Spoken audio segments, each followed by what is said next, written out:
ప్రజాస్వామ్యం కూలి అయ్యే అవకాశాలు ఉన్నాయి. రైట్ కాబట్టి వీళ్ళు ఏమాత్రం కూడా కొనసాగడానికి అనర్హులు.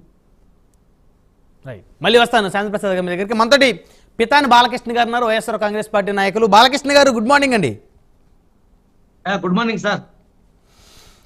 సో ఏంటి బాలకృష్ణ గారు, మొత్తానికి ఆంధ్రప్రదేశ్ చీఫ్ సెక్రటరీ మీద కూటమి నేతలు పెద్ద ఎత్తున ఆరోపణ చేస్తా ఉన్నారు. జగన్మోహన్ రెడ్డి గారి కళ్ళల్లో ఆనందం చూడటం కోసం మాత్రమే ఆయన పనిచేస్తున్నారని, సో కూటమికి సంబంధించిన అభ్యర్థుల్ని ఇబ్బంది పెడుతున్నారని, రేపు కౌంటింగ్ రోజు కూడా పరిస్థితి దారుణంగా మారే ప్రమాదం ఉంది, ఈయన అదే కుర్చీలో కొనసాగితే అనేటువంటి ఆరోపణలు చేస్తూ ఉన్నారు. సో వాటిని ఏ మేరకు సమర్థిస్తారు, ఏ మేరకు వ్యతిరేకిస్తారు?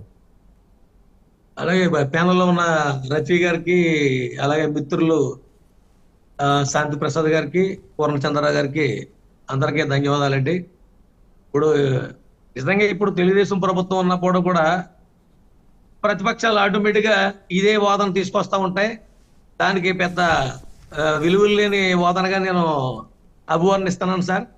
ఎందుకనంటే జవహర్ రెడ్డి గారు మాకు తూర్పుగోదావరి జిల్లా కలెక్టర్గా పనిచేశారు. చాలా ఉన్నతంగా ఎంతో ఆనెస్ట్గా పనిచేసిన మంచి పేరున్న మరి నాయకుడిగా ఆయనకి మంచి పేరుంది. తూర్పుగోదావరి జిల్లాలో ఆయన కలెక్టర్గా పనిచేసినప్పుడు ఎంతో గొప్ప పేరుంది.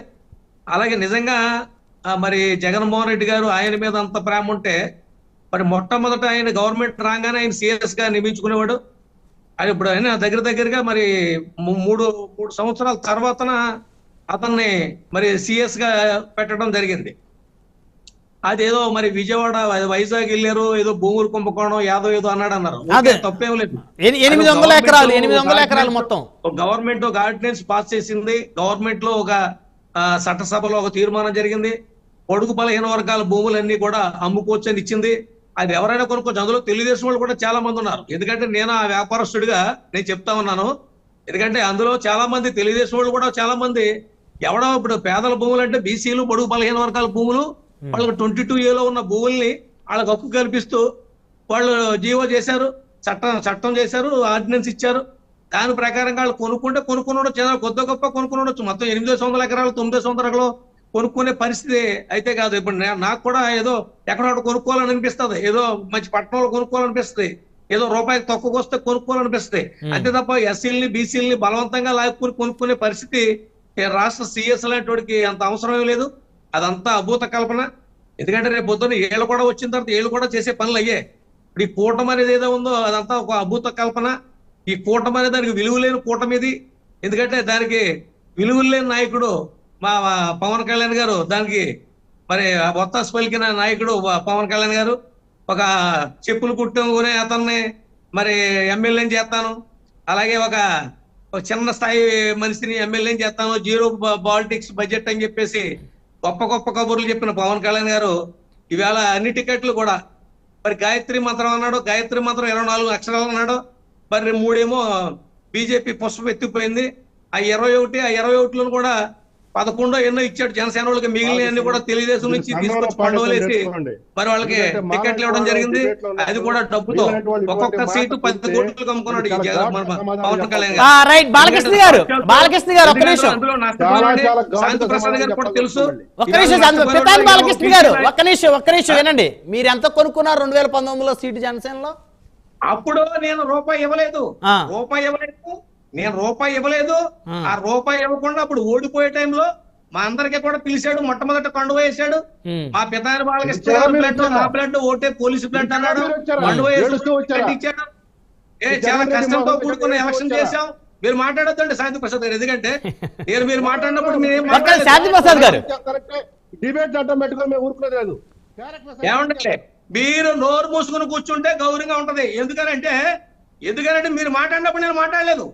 ఏమండి బ్రహ్మనాయుడు గారు మర్యాద ఉండదు. ఎందుకంటే నేను పడ్డవాడిని, కష్టం పడ్డవాడిని నేను. ఆ విషయం మీకు కూడా తెలుసు. మీరు ఏదో పెద్ద హీరో లాగా మీరు వచ్చి నేను మాట్లాడేదానికి వ్యతిరేకం చెప్తే నేను ఒప్పుకోను. అలాగనుకుంటే రేపు పొద్దున ఏ డిబేట్ లోనే కూడా మిమ్మల్ని అసలు మాట్లాడేవాడిని. మీరు మాట్లాడారు, నేను మాట్లాడలేదు. నేను మాట్లాడిన దాన్ని వినండి, అప్పుడు మీరు సమాధానం చెప్పండి. దానికి కావాలంటే 10 కోట్లు చెప్పిన అమ్ముకున్నాడండి. ఇక్కడ గిట్టి సత్యనారాయణ బాలకృష్ణ గారు సబ్జెక్ట్ ఎందుకు, ఆ సబ్జెక్ట్ వదిలేసేయండి. మీరు కదిపారు కనుక చెప్తాను నేను. మీరు కదిపారు కనుక ఆ సబ్జెక్ట్ చెప్తున్నాను. ఎవడు కలిపాడు? చెట్టుపల్లి కమ్యూనిటీ ఎవడు నుంచి కలిపాడు? నువ్వు ఇవాళ 4 కలుపుకున్నావు. కమ్యూనిటీలు ఉన్నాయంటే నీ- చెట్టుపల్లి గౌడ నీ శ్రీశైలం ప్రధాన నేత కమ్యూనిటీలో నువ్వు వేసుకున్నావు. ఒక్క సీట్ ఇచ్చాడండి. 2019లో సీట్ ఇచ్చానన్నాడు. ఎంతో కష్టపడ్డాం. పార్టీ ఆఫీస్ కట్టుకున్నాడు, పార్టీ ఆఫీస్ ఓపెన్ చేశాడు. వారం యాత్ర ఎంతో గొప్పగా చేశాం.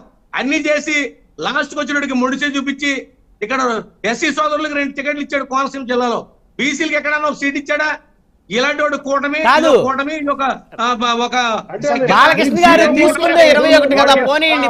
ఇప్పుడు మీరు వైఎస్ఆర్ సిపిలోకి వెళ్ళారు కదా, మీరు ఏమాత్రం తెచ్చుకున్నారు సీటు? ఎవరు చేతకాదు నువ్వు?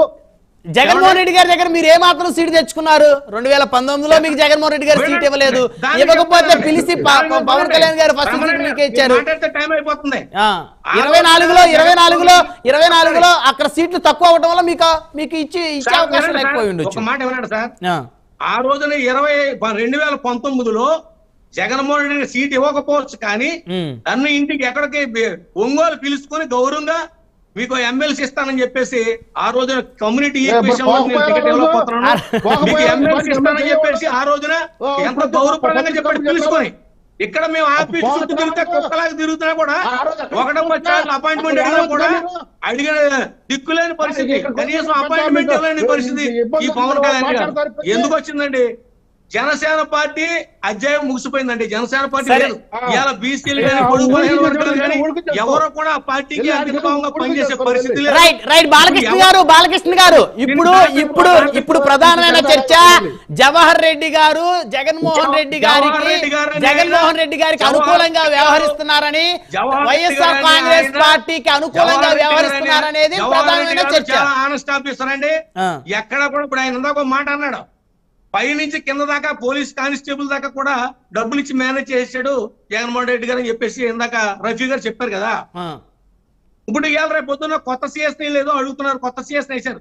దాన్ని కూడా రేపు పొద్దున్న రిజల్ట్ ఏదైనా తేడా వచ్చింది అనుకోండి, రిజల్ట్ వీళ్ళకి అనుకూలంగా రాకపోతే అతను కూడా కొనేశారని చెప్పేసి చెప్పే మనస్తత్వం ఉన్న మనుషులు వీళ్ళంతా కూడా. ఈ పొట్టుకి వాల్యూ లేదు, ఈ పొట్టుకి ఒక సఖ్యత లేదు. రేపు పొద్దున్న ఎలక్షన్ తర్వాత కౌంటింగ్ తర్వాత చూడండి, ఈ పొత్తు అంతా కూడా ఈ కూటమి కుక్కల సింపుని విస్తరైపోతే అప్పుడు నన్ను అడగండి. ఎందుకంటే ఒక నీతిగా నిజాయితీగా పనిచేసాం, పార్టీలో మోసపోయాం. మాలాటోడికి ఏదో గొప్పలు చెప్పిన నాయకుడు ఇతనే విలువలు లేకుండా చేశాడు. ఇవాళ జగన్మోహన్ రెడ్డి గారు ఇవాళ పేదలకి పొడుగు బలహీన వర్గాలకి ఒక ఆశీర్వతిగా ఉన్నాడు. ఆసరా అనేది లేకుండా కోర్టులో ఏసీలో కూటమి చంద్రబాబు నాయుడు గారు కోర్టులు వేసి వాళ్ళకి డబ్బులు రాకుండా చేయాలనుకున్నాడు. కోర్టు ప్రభుత్వానికి అనుకూలంగా మరి ప్రజలకి పేద మహిళలకు అనుకూలంగా తీర్పు ఇచ్చింది. 18,000 రూపాయలు వేయకుండా ఆపాలని ప్రయత్నం చేశారు. వీళ్ళు చేసే ప్రయత్నాలన్నీ కూడా మరి పైన ఎన్నికల కమిషన్ అనేది చూస్తా ఉంది. ఇదంతా కూడా క్రాష్. డబ్బులు ఇచ్చారా మరి బాలకృష్ణ గారు? డబ్బులు ఇచ్చారని అడుగుతున్నారు. 18,000 రూపాయలు ఇవ్వమని కోర్టు తీర్పు ఇచ్చింది కదా, డబ్బులు ఇచ్చారా? ఒక ప్రపంచంలో వస్తుంది, ఒక ప్రపంచంలో మళ్ళీ చూస్తా ఉన్నాం. ప్రతి ఒక్క బడుగు బలహీన వర్గాల్లో ఉన్న మహిళలందరూ కూడా వైఎస్ఆర్ పార్టీకి ఫ్యాన్ గుర్తు కొట్టేశారు. ఖచ్చితంగా రేపు రాబోయే రోజుల్లో వైఎస్ఆర్ పార్టీ ప్రభుత్వం స్థాపించబోతున్నాం. ఖచ్చితంగా రేపు వీళ్ళైతే ఈ కుక్కల సింపుని విస్తర ఏదైతే ఉందో ఆ విస్తరే 4 ముక్కలు 3 ముక్కలు అయిపోయి మళ్ళీ చెల్లా చెదరైపోవడం ఖాయం. మొత్తం పవన్ కళ్యాణ్ గారి పార్టీ అయితే, జనసేన పార్టీ అయితే అంతమించిపోయిన పార్టీ. ఆ పార్టీ బీజేపీలోనూ తెలుగుదేశంలోనూ ఆల్రెడీ ప్రస్తుతం అయితే తెలుగుదేశంలో కలిపేయడైనా రేపు రాబోయే బీజేపీలో కలిపేయడానికి సిద్ధంగా ఉన్నాడు. చాలా మంది ఇవాళ బోర్ నిలుస్తున్నారండి, ఇలా బోర్ నిలుస్తున్నారండి. ఇలా నా సోదరులు అందరూ కూడా ఇలా నేను ఒక్కడే కదండి, ఇలా చాలా మంది. రఫీ గారు ఆగండి. వారు మాట్లాడిన తర్వాత దాన్ని ఖచ్చితంగా వారు మాట్లాడిన అంశాల మీద ఏవైతే మీకు ఏవైతే విరుద్ధంగా ఉన్నాయో వాటి మీద మీరు మాట్లాడుదురు. ఆయన మాట్లాడి కావాలంటే బ్రహ్మనాయుడు గారు రేపు ఇంకొక డిబేట్ లో మీరు దీని మీద మాట్లాడండి. పవన్ కళ్యాణ్ గారు డబ్బులు తీసుకోవడం లేదో నేను స్వయంగా మీకు ఒక వీడియో పెడతా. బాలకృష్ణ గారు చూసిన తర్వాత అప్పుడు రాష్ట్ర ప్రజలకు నేను ఎందుకు ఫోన్ వదిలేస్తాను, నేను ఒక వీడియో పెడతా. ఆ వీడియో మీ లైవ్ లో వినిపించండి. అప్పుడు శాంత ప్రసాద్ గారు కూడా అర్థమవుతుంది. అందుకని మీ నైజం తెలుసు కాబట్టి మీకు టికెట్లు ఇవ్వలేదు. మళ్ళీ ఆ వ్యక్తి సంకనాకడానికి పోయారు, ఆ వ్యక్తి సంకనాకడానికి పోయి ఆ అబద్ధాలు తినండి. రాజకీయ పార్టీలో పడి కుళ్ళి సావండి. మనసులో అటువంటి భావజాలం కాబట్టి మీకు టికెట్ ఇవ్వలేదు. మాట్లాడుతున్నాడు. ఏంటి ఏంటి కులపే సాక్షి ఏంటి కులపే సాక్షి నీకు టిక్కెట్ ఇస్తే పోటీ కాదు టిక్కెట్ ఇవ్వకపోతే నువ్వు ఏడ్చావు కాబట్టి నీకు ఆదరించి ఇచ్చాడు నువ్వు వచ్చినది మాట్లాడతావు మళ్ళీ అమ్ముడు పోయి ఆ పార్టీలోకి చెట్టు బజ్జీలు కాపులు కలుపుతున్నాడు ఏమి ఇచ్చాడు వచ్చి ఇచ్చాడు ఆఖరికి అందరికీ బాలకృష్ణ గారు ఏంటి నువ్వు పిచ్చి మాటలు మాట్లాడబాక పిచ్చి మాటలు మాట్లాడబాక నువ్వు రెచ్చగొట్టే ఆ సన్నాసి అనుచరుడు నువ్వు కులాన్ని రెచ్చగొట్టే ఆ సన్నాసి అనుచరుడు నువ్వు ఆ కోనసీమ తయారైన నువ్వు ఒక విషయం వచ్చి అందుకని నైతిక గమనించాడు కాబట్టి అతను ఆ టికెట్ ఇవ్వలేదు. ఎప్పుడు బాలకృష్ణ గారు దయచేసి బాలకృష్ణ గారు శ్యామప్రసాద్ గారు బాలకృష్ణ గారు మీరు గతంలో పోలీస్ ఉద్యోగం చేస్తారు శాంతిప్రసాద్ గారు మీరు అడ్వకేట్ ఈ విధంగా భాష దయచేసి బాలకృష్ణ గారు దయచేసి ఆగండి ఆ విధమైన వ్యాఖ్యలు వద్దు ఇప్పుడు ఏదైతే ఉందో సిఎస్ ఎవరికి అనుకూలంగా వ్యవహరిస్తున్నారు అనే దాని మీద చర్చ ఆయన అంటే ఎంత గౌరవం నాకు గౌరవం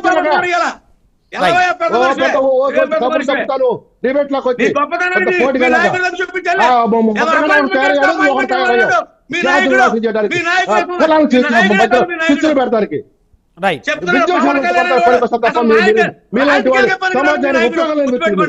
మేమందరం బుద్ధి తక్కువ గడ్డి తిని జనసేన పార్టీలో బాలకృష్ణ గారు ఏరు దాటాక తెప్ప తగలేయటం అనే సామెత ఉంది చూడండి. మిమ్మల్ని గౌరవంగా తీసుకొని ఫస్ట్ సీటు 2019 మీకే ఇచ్చారు, మీరు కన్నీటి పర్యంతమయ్యారు, నన్ను గుర్తించారని. ఈ రోజు పరిస్థితి బాగలేక మీకు సీట్ ఇవ్వలేదు. సో మీకు సీట్ ఇవ్వకపోతే మీకు సీట్ ఇస్తేనేమో మంచి వ్యక్తి, మీకు సీట్ ఇవ్వకపోతేనేమో చెడ్డ వ్యక్తి అంటే సార్ కనీసం కేకేసి మర్యాదగా నీకు ఇది చేస్తాననే మాట కూడా అనలేపాడు కదా. మీరు ఓపిక పట్టాలి కదా, ఓపిక పట్టాలి కదా. జగన్మోహన్ రెడ్డి గారు పిలిచి చెప్పాడు సార్, నేను ఆ రోజు కాలు దనుకుని నేను వచ్చాను నీకు. ఎలా నేను చెప్తున్నాను ఇవాళ కనీసం అతను అడగపోతే కేకైపోతే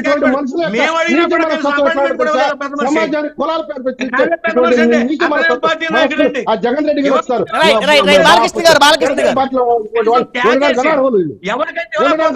వాళ్ళందరినీ కేకేసి కనీసం చెప్పుకోవాలి. అంత సమయం లేదు కదా, ఎలక్షన్ ముందు అంత సమయం లేదు. హడావిడిగా పొత్తు కన్ఫామ్ అయింది, హడావిడిగా టికెట్లు కన్ఫామ్ అయింది, అంత సమయం లేకపోవడం. మీరు ఓపిక పట్టి ఉండాల్సింది, మీకు మంచి గౌరవం ఉండేది, మంచి గుర్తింపు ఉండేది. మీరు ఓపిక పట్టి బాలకృష్ణ గారు మీకు వ్యక్తిగతంగా కొన్ని ఇబ్బందులు జరిగినాయి, మీరు ఓపిక పట్టి ఉండాల్సింది. మీరు ఓపిక పట్టకుండా మీరు రైట్